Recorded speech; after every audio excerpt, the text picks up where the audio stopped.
Alhamdulillahi wahdah wa salatu wa salam ala man la nabiya ba'dah. Ya Ikhwani, Ya Akhawati, recently I had the opportunity, bi'idhnillahi ta'ala, to get into some discussions with some other educators in the Muslim community. And mashallah, some of these brothers, they have a lot of accolades beside their name, ABC, 1, 2, 3, PhD. But the reality is they can't rock the mic like me.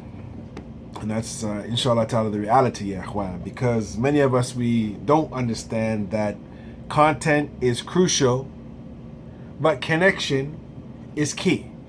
So if you have a lot of information, ya ikhwan, and you're trying to educate your community, but you don't got rock the mic ability and you can't connect with the people, many of the people, they turn off and they fall asleep. They start to look at their watch and they just bug out because they can't get with what you're saying. So inshallah ta'ala, we want to talk about the importance of education, or the miseducation of the Muslim. Why there's so much miseducation, ya ikhwan. And recently, over the years, we found that there's a decline in people purchasing books. People don't buy books no more. Books and books and books and books. We've now become a dummied down nation, ya ikhwan. And there's no real value of trying to be the first one to get the latest taba, the latest book that's been printed by the sheikh. But alhamdulillah, there's still some old school brothers left that actually, when they see a book, their eyes light up and they go and they purchase that book.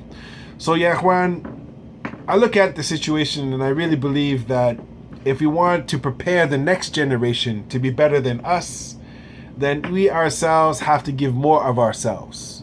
And as that old adage says, nobody cares how much you know until they know how much you care. So when we look at it, ya ikhwan, we found that many people, they have the viewpoint that everything is good, alhamdulillah, the donations are coming in, the masjid is running, we're in the surplus, alhamdulillah. But really, ya ikhwan, the way we're turning and trying to reform our youth, there's lots of problems, ya ikhwan. Many of us were very short-sighted. As long as the kid finishes the test and he can regurgitate everything like a babagha, like a parrot, alhamdulillah. But ya ikhwan, we don't need babaghas. We don't need parrots that can just regurgitate the information. We need free-flowing, fluent thinkers who are rasikh bil ilm, that are grounded in the knowledge that they have studied. So we look at the situation, ya ikhwan, that mashallah, sometimes there are some educational seminars from time to time, and those are beneficial, alhamdulillah. 1 day, 2 days, maybe a double weekend. But we find, ya ikhwan, the Prophet said a beautiful narration. He said that knowledge is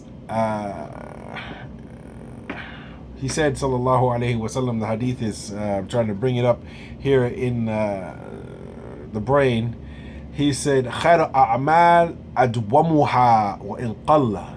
He said that knowledge, or he said that the best of action is those things, or that thing which is consistent, even though it is very small. So ya ikhwan, putting a little drop in the bucket every day, this is the important thing. And we find, ya ikhwan, that we have learners that are deficient in their abilities. So how we educate our youth, ya ikhwan, we gotta bring the gusto. We gotta bring the knowledge that's hitting high-powered knowledge, or else the kids are not gonna listen. And the question comes, ya ikhwan, where are the specialists? Those that are gifted in delivering the da'wah, ya ikhwan. The Prophet ﷺ said, the beautiful hadith, that many of us were shepherds. كُلُّكُمْ مَسْئُولٍ وَكُلُّكُمْ رَاءٍ وَكُلُّكُمْ مَسْئُولٌ عَنْ رَائِيَتِهِ. That each and every single one of you is a shepherd, a governor of the flock.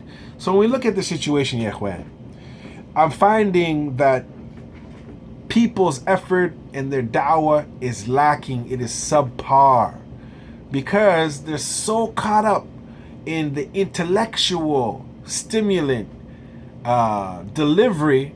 Like I went to a khutbah a few weeks ago, mashallah, the sheikh, mashallah, he has lots of knowledge.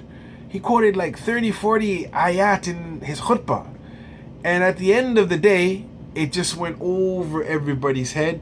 And I thought, this is a little bit boring, but I tried to look for the points of benefit, the fa'idah, and mashallah, the sheikh, he had a lot of fa'idah. But when I looked around to the crowd, after 30 minutes, I seen more than 25 brothers sleeping in the Jummah khutbah. His voice was very lethargic. His voice was very methodical. No doubt, he was Arab, so he can quote Arabic. And he's doctor. He got a science in the secular sciences, the Ulum Dunyawiyya, which says he's doctor. But when he gets up on the member, he's not doctor of deen. So yeah, Ikhwan, my final point that I wanted to make, Binillahi ta'ala, keeping the big picture in mind, is a good teacher regards his students like they are his own kids. So yeah, Ikhwan, inshallah ta'ala, we just wanted to tell the brothers and sisters that this is what we specialize in. Trouble Muslim teens. Kids that are obnoxious. Kids that cause problems. Kids that are involved in all kinds of ma'asi. So we have tips and techniques to help work with the Muslim kids. And we try to teach the parents that you don't always have to be a parent. Sometimes you could be a coach. Sometimes you could be a coach. And we found, ya ikhwan, that when you switch that button from being a parent to a coach, sometimes the kids will listen. So my dear brothers and sisters, inshallah ta'ala, see the big picture and know that you have the opportunity to educate your children with the best of methodologies. And this is from the guidance of Rasulullah sallallahu alayhi wasallam, ya ikhwan, which we put all our programs together with ayat and hadith, and then inshallah ta'ala we use, ya ikhwan, the best techniques. So with that, هذا ما عندي وصلى الله وسلم على نبينا محمد وعلى آله وأصحابه أجمعين. Dawah Dynamics, baby, bring us to your city. We're ready to teach.